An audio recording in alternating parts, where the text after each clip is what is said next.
Assalamualaikum warahmatullahi wabarakatuh. Perkenalkan, nama saya Novasya Ayu Wulan Suci dengan NIM 21064110006 dari kelas 1C. Di sini saya akan mempresentasikan tugas mengenai permasalahan yang berhubungan dengan matematika. Sebagai tugas ujian akhir semester mata kuliah Matematika Dasar dengan dosen pengempu yaitu Ibu Ria.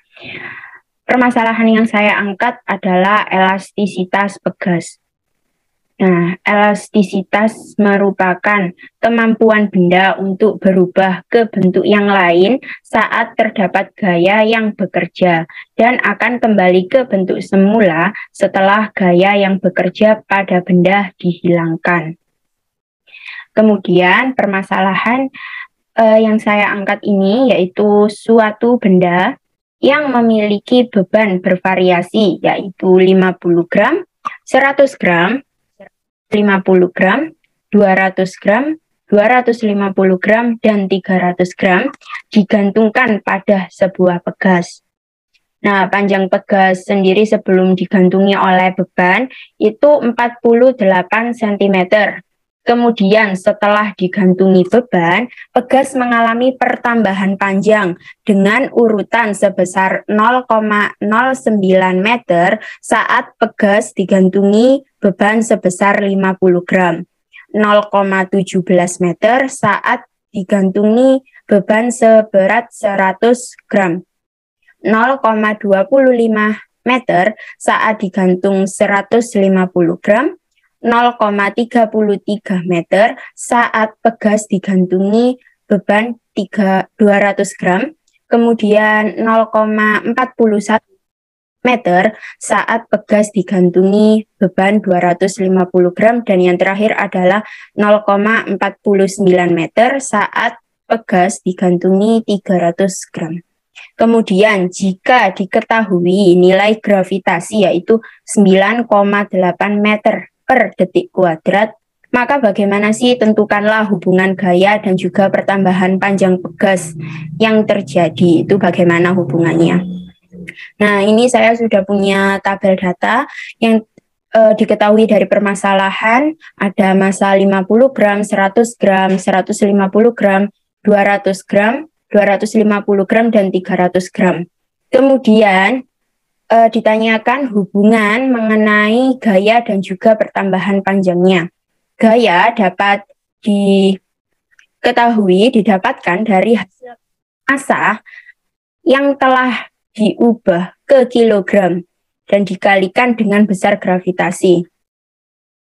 Nah, ini gaya ini hasil kali dari massa kilogram dikalikan dengan besar gravitasi yang telah diketahui yaitu 9,8 meter per detik kuadrat. Sehingga massa 50 gram itu menghasilkan gaya sebesar 0,49 Newton. Massa 100 gram menghasilkan gaya sebesar 0,98 Newton. Massa 150 gram menghasilkan gaya sebesar 1,47 Newton. Massa 200 gram menghasilkan gaya sebesar 1,96 Newton. Massa 250 gram menghasilkan gaya sebesar 2,40 Newton. Dan yang terakhir adalah massa 300 gram yang menghasilkan gaya sebesar 2,94 Newton.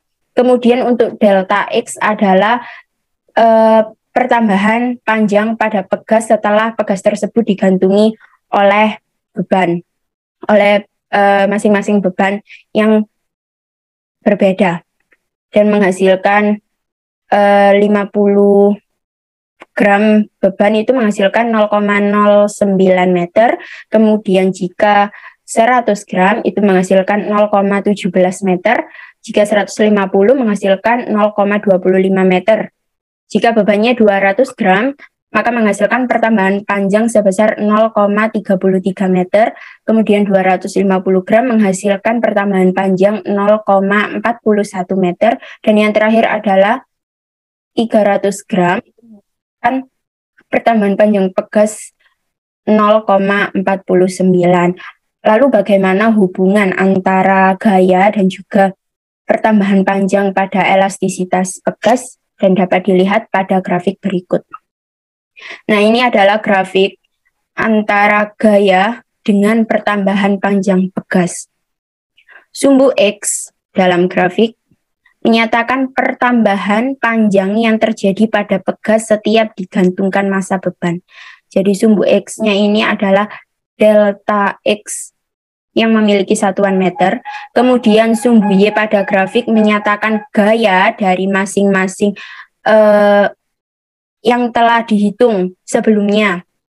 Dari massa yang sebelumnya dihitung dengan perkalian gravitasi. Ini gaya pertama 0,49 Newton dan seterusnya seperti ini. Kemudian garis pada grafik mengarah dari kiri bawah menuju kanan atas. Artinya besar gaya yang bekerja berbanding lurus dengan pertambahan panjang pegas. Nah, grafik ini menunjukkan dalam hubungan gaya dengan pertambahan panjang pada percobaan pegas masih bersifat elastis karena masih mengalami kenaikan, belum mengalami garis yang konstan, sehingga pegas ini masih dibilang sebagai pegas yang masih mempunyai sifat elastis. Namun jika garis pada grafik menunjukkan garis yang konstan dan tidak naik lagi, artinya pegas dalam mencapai batas elastis. Nah, seperti itu mengenai hubungan gaya dengan pertambahan panjang pada pegas. Kurang lebihnya saya mohon maaf. Wassalamualaikum warahmatullahi wabarakatuh.